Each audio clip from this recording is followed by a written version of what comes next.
Hello and welcome to Tell Me Your Ghost Story. I'm your host, Cassie Askin, and it's the first episode. You have got to start somewhere. So I wanted to quickly introduce both myself and the podcast.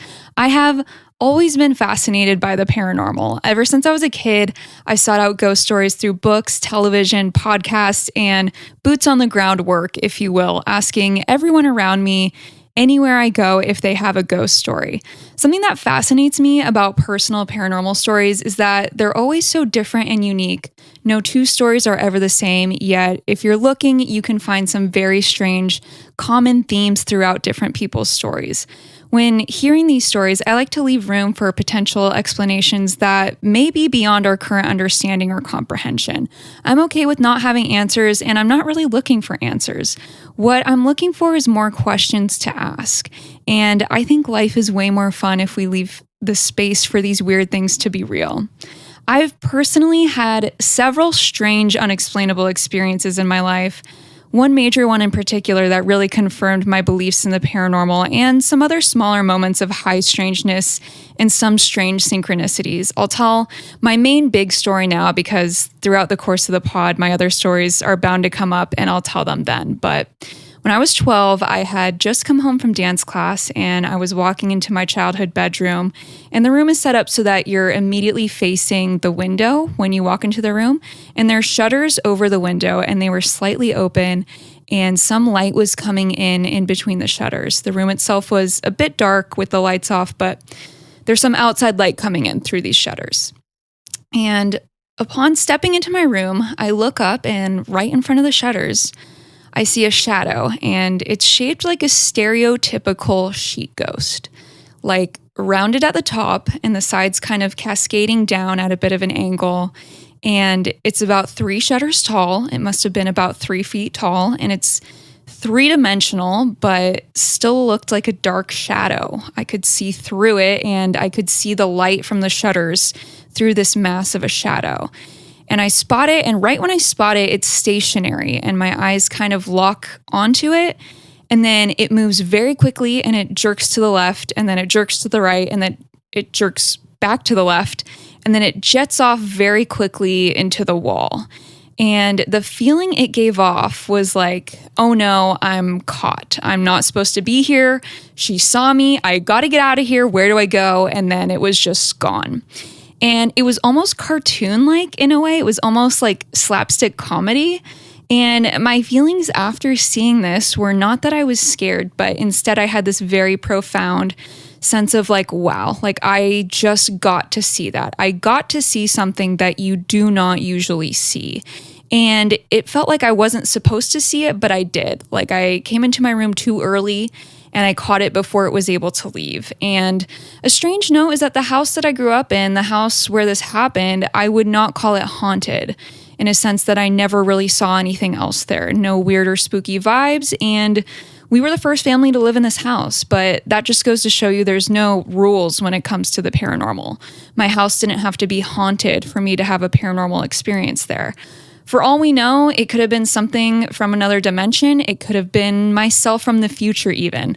I have thought about like, what if one day I have a dream or something where I am that little shadow and it's me who's like, oh crap, I got to get out of here. I'm not supposed to be here, but I guess we'll just have to wait and see.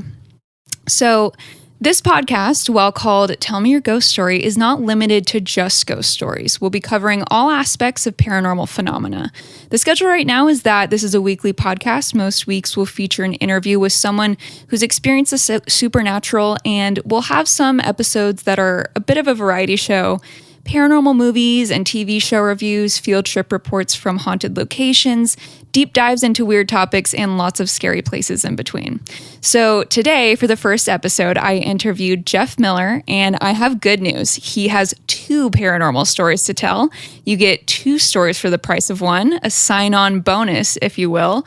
You may know Jeff from Travel Channel's Trip Testers, and you may have seen his incredible cover bands, Black Crystal Wolf Kids, and For Those About to Talk, which is an AC/DC Talking Heads cover band, which will forevermore be something that I wish I came up with. But without any further ado, here is Jeff's stories.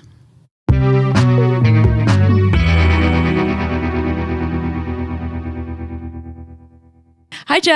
Hi. Thank you for being here and on the pod. I'm super psyched to be here and on the pod. Thanks for having me. Of course. I hear you have both a UFO and a ghost story. Yeah, I'm going to throw out there that they're both relatively short stories. So please ask me follow-up questions because maybe that will trip something in my brain about both of them. But yes, I have what I think is a UFO story and what I know for sure is a ghost story. Okay. Yeah. Tell me your UFO and ghost story. Okay. So the UFO story basically is that I was with a friend of mine from high school, and I'm trying to remember whether this was during high school. My guess is that this was after high school, just knowing myself, but maybe it was like, maybe we were like coming back from prom or something, but we were real drunk. That's why I'm like trying to think. Cause like I was not the hardest partier, but I definitely got drunk a couple times in high school for sure. Totally possible it was my senior year, which sort of makes sense. And we took a taxi through, this is pre-Uber, through the canyons of LA. So we were up in one of the canyons coming back from wherever we were coming back from. And we were going through the canyons, and all of a sudden we got around a corner and there was a huge, bright, flashing light from the sky. Like all of a sudden, like one bright flash, boom, bright flash of light. And then all of a sudden we were on the streets of Beverly Hills on the way to my friend's house. And we both like sort of looked at each other and were like, what just happened? And I said to him, I was like, did you see that flash of light? And he was like, yeah. And I was like, and then like, I don't remember like the last like 30 minutes. Like if anybody's listening outside of LA, like that drive is like a half-hour drive. Like for real, like we lost a half an hour of time. And then we got back to his house and we started talking about what had happened. And so like through both of our memories, and like this is now many years ago, so I don't remember who remembered what, but one of us was like, yeah, right before that I saw like a swirl of lights in the sky. And then I was like, I feel like I wasn't in the car. And he was like, I feel like I wasn't in the car. And so both of us were like, were we abducted by aliens for half an hour? And they like erased our memory and put us back in the car. And like, it's like crazy to think about that now. And we were also like both really drunk and teenagers. So like whatever. But like we both decided that that's what had happened, that they decided that, I think we decided that they didn't want us because we were drunk.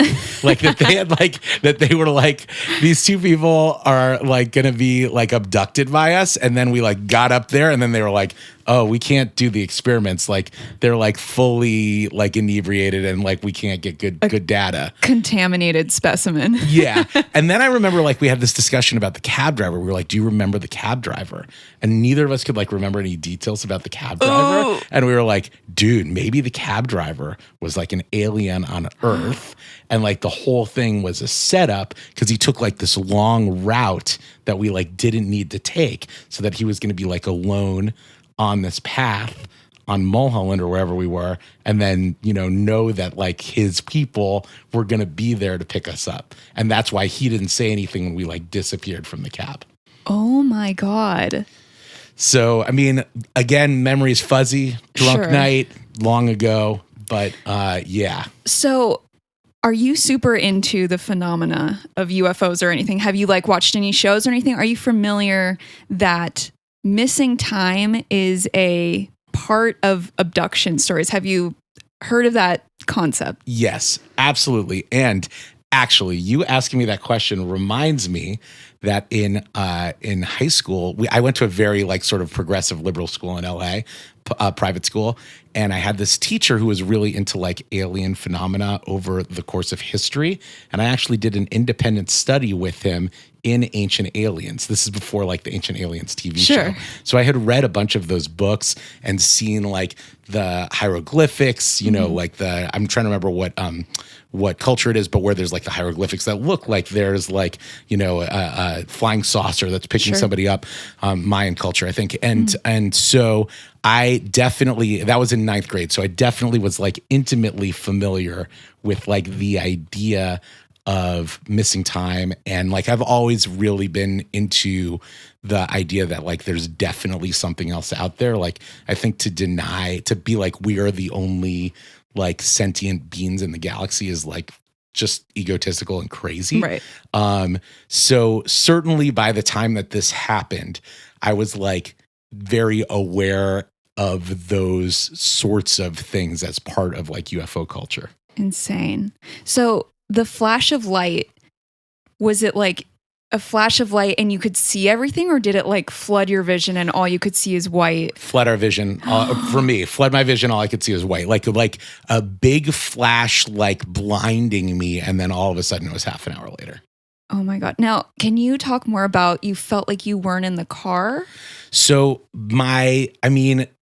when I think back on it, it's like, did I fall asleep? Like, that's sort of like my, like, like if you, like this happened to me today, I like lied down to be like, I'm just going to take a rest. And then I realized like I woke up 15 minutes later and I was just like, I woke up and I was like, oh my God, I fell asleep. It was like that kind of thing, except it was flash of light. And then half an hour later, there was no like, I'm drowsy and now I'm falling asleep and now I don't feel like I'm in my body, or I don't feel like I'm in the car. It was like flash of light, 30 minutes later. And then when we started talking about it, I was like, I feel like we weren't in the car. It was just like a bodily feeling more than like, I remember the room and I remember like, I feel like when you listen to some people who have described extraterrestrial encounters, they're like, there were these metal tables. That was not the experience that I had. I did not have like, here's the guy coming in the gray, coming in with the long face. I didn't have that. Thank God, honestly. Yeah, for real. I feel like that would have changed my life in other ways. Yeah. I didn't have any of that. It was more like the sensation that I wasn't in the car anymore. But I didn't feel like I got pulled up through the roof, or I remember like being in a beam of light. It was just like the flash. That is so spooky.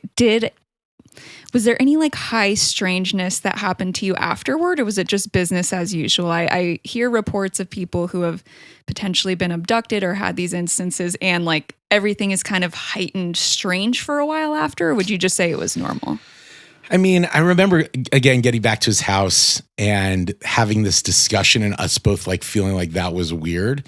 But like, I don't remember like, and then my body felt unusual or I felt uncomfortable the next day or any of that. Okay. I mean, it was long enough ago that totally could have happened and I wouldn't remember it. Mm-hmm. But I also feel like this was like one of those experiences that like for many years I would be like, this thing happened and it was crazy.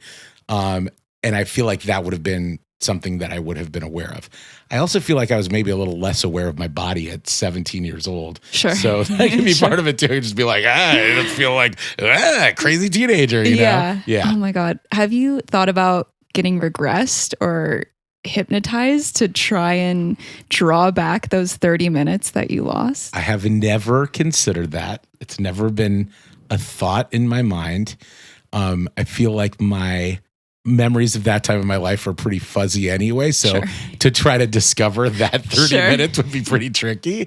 I'm not adverse to it, but it's not something that I've ever like seriously considered. Sure. Would you be open to it? Sure. Yeah. Why not? The world is a crazy place. Oh my God. So did you like physically look at a clock and you did notice it was 30 minutes later?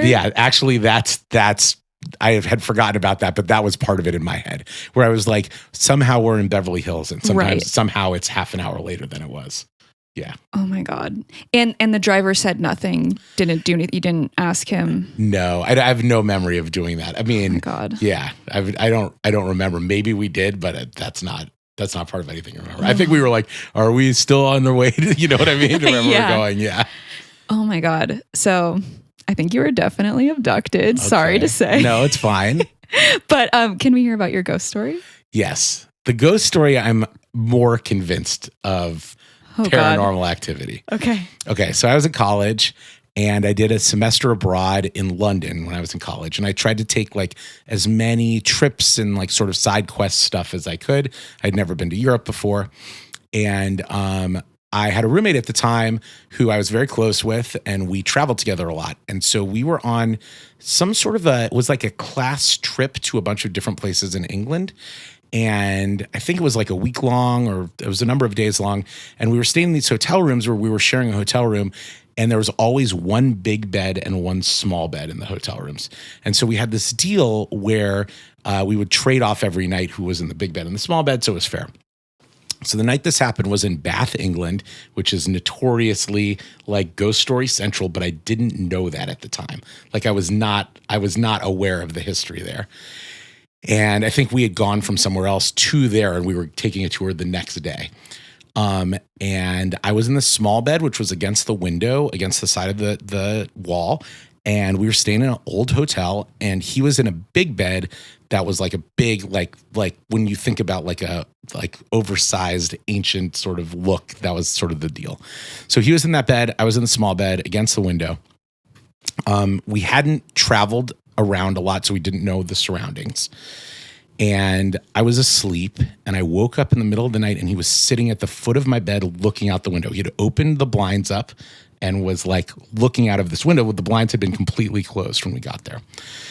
And I was like, Kevin, like, what are you doing? Like, why are you in my bed? And he just looked at me and he's like, they're coming. And I was like, what are you talking about? And he looks back out the window and looks at me, he's like, they're coming. And I was like, dude, I don't know. I'm like fully feeling it. Like, and I was like, dude, like, you know, your bed is over there. You have the big bed tonight. I have a small bed. I don't know what you're doing. You're clearly sleepwalking, but I don't know what you're doing. He's like, yeah, there's nothing we can do about it, but they're coming. And he's like looking out the window. And so I was like, this is really fucked up. And I started like yelling, and I was like, wake up. Like, what is happening? Yeah. And he was just like, kept looking out the window and shaking his head. And eventually I was like, you have to leave and go back to your bed. And then like all of a sudden it was like a light turned on in his head, and he looked at me and he was like, oh yeah. And he went back and he got in bed. So the next morning we wake up, we're like getting ready to go. And I look at him and I'm like, dude, did you like come and sit on my bed last night? And he looked at me and he was like, I really was hoping that was a dream. What do you remember that happened? And I told him this story, and he was like, man, like, that's pretty much what I remember too. I like, don't remember. I don't know. And I was like, what were you looking at? And he's like, I don't know. And we open up the blinds, and there's an ancient graveyard outside of our window. And we both were like, holy fucking shit. And we like started screaming. We're like, we have to leave, like immediately, like get me out of this room. And like, we don't know what he was seeing. He and I have discussed it since then. Like I'm sure he will listen to this podcast and he'll be like, actually, like, this is like part of my recollection of what happened. But like, he definitely saw some ghosts. Like we definitely were in like haunted whatever, like something was happening. Yeah. There's like no question in my mind. Like when we looked outside, like I can visualize this 20 plus years ago at this point. I can visualize exactly what the graveyard looked like because we were so freaked out. Like if I stayed in that hotel again, I don't remember the name of the hotel, and I stayed in that room, I could like draw you what the graves were that were right outside the window. Oh my God. There's like one little fence. Like, oh yeah, the whole thing was so crazy. So did he think he was dreaming, or? I think he thought he was dreaming, and he had like a history of sleepwalking. There was actually another time on the same trip where we were like in a dorm room with a bunch of people, and he woke up and he was like, I can't see. And we had to like wake him up.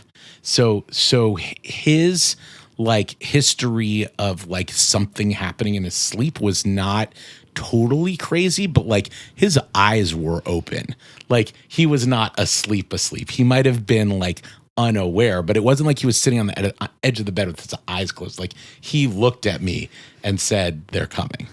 Oh my God. I wish I could remember the name of that hotel, because then like, you know, it could really piece together like what happened there, you know? That would be incredible. But yeah, ancient town, and like just the amount of energy that has been there. And then it's a graveyard. I mean, yeah. Like full cemetery, like exactly what you like picture when you picture like old Europe. Like things were like falling over and overgrown with weeds, and there was like one cross that was large, like in the middle of the whole thing. Like, oh no. Yeah. Did you have to stay in that hotel more after? We didn't. We moved to another hotel, and actually I remember in the second hotel the next morning we woke up and we had like watched TV the night before, and then we turned the TV on and it was like flickering on and off, and we were like, oh my God, this hotel's haunted too. Not again. And then we like realized that like the power had come out of the wall or something. Like we Oh were my like, God. okay, this one is not as bad. Yeah. Yeah. So you had some interest in aliens before. Were you at all interested, or did you believe in ghosts before this happened? I would say that I've always been like moderately interested in like the paranormal as a whole. Like I was always into like horror culture. Like I never went through like a goth phase, but like I was always a fan of horror movies, and I was always a fan of like reading ghost stories and like that sort of stuff. So again, it wasn't like this is like way outside of my purview. I was like, no, I don't believe in any of that stuff. And like, I still like, I'm like sort of more of a skeptic about like the ghost thing. I'm trying to think if that's true. Like I definitely feel my mom passed away a few years ago, and I feel like there have been times where she's like spoken to me through things in like a good way, not like a ghost story way. So I guess like in a way I've like become, especially since she passed away, more open to the idea that like we can be communicated with through the afterlife or whatever. At that point in time in college, I think I was more in the like horror movie ghost story sort of version of that. Sure. Yeah. Do you feel comfortable sharing like what you think your mom communicated to you? I just feel like there have been various times where it's just been like a hand on my shoulder, like not in a literal, like I feel her touching me, but like in a, like there's been something that's happened. Like I was on my way to a gig. This was really soon after she died. And I literally like saw a license plate. Her name was Lee Miller, and it said L Miller. And I was just, it was like, you know, it was maybe like the first gig I played or something like that. Like it was like within like a month. And it was just like, she's here. Yeah. Like it's that kind of thing where like there have been dreams. I can't think of any specifically where she's been like in the dream being like, yeah, like things are okay. You know, and it's like, I think that like there's sort of multiple ways to look at it. Like if you've gone through a major loss in your life, like you want to feel like you can continue living. And I think in my case, that's like sort of been like a lot of things in my life have been like, what would my mom think of me doing this thing? So I think it's more in the like, not as like, psychonormal way and more in the or paranormal way and more in the like there's just like these little things that happen. You see a dress in a window that's like something she would wear in a place where we've been before, you know, and you're like, okay, like did she shop here, or is this like a sign of her being like, I'm really glad that you're here again, you know? Right. And like it sort of depends on what side you take on you know, are ghosts real, or however you want to describe it. Is there an afterlife that can connect with life on Earth? And I think like it actually makes me feel better to think like there is a possibility that there's communication, you know? Sure. I definitely think there is. Yeah, I don't think you'd host this podcast if you didn't. Right. Awesome. Well, thank you so much for sharing your stories. Yeah, thanks for having me. A 2-for-1. That is a 2-for-1. Amazing. Yeah. Awesome. Thank you so much. Thank you.